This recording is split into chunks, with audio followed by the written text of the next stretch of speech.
In today's video, I'm going to teach you how to enroll contacts in a workflow in HubSpot.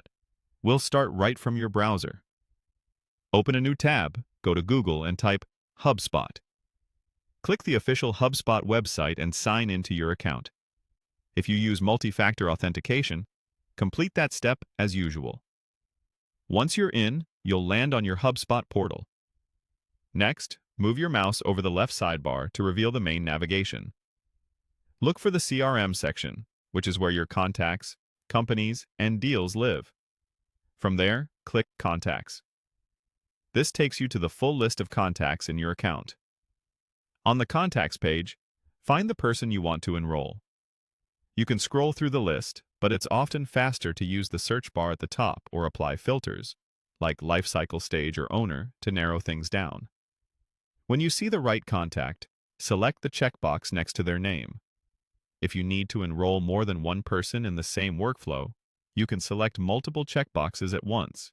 With your contact selected, look toward the top of the table for the More menu. Click More, and then choose Enroll in Workflow. If you don't see the More option, double-check that at least one contact is selected. This menu appears only when a selection is made. Also, keep in mind that your permissions may affect what options you see here.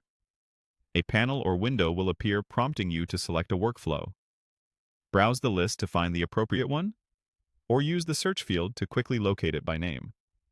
Take a moment to confirm you've picked the correct workflow, especially if your account has similar versions for different segments or stages. If a workflow has enrollment restrictions, or if the contact is already enrolled in it, HubSpot will let you know and may prevent duplicate enrollment. Once you've selected the right workflow, click Enroll to confirm. HubSpot will process the enrollment and typically show a success message. From here, the workflow will run automatically based on its existing actions and timing. You don't need to configure anything else on this screen. If you ever want to double-check that the enrollment went through, you can open the contact record later and review their activity timeline for workflow updates. And that's it. Sign into HubSpot, head to Contacts, select your contact, open the More menu, choose Enroll in Workflow, select the correct workflow, and click Enroll. Follow these steps anytime you need to trigger a workflow for a specific contact or a selected group. Thanks for watching, and feel free to replay any section as you follow along in your own portal.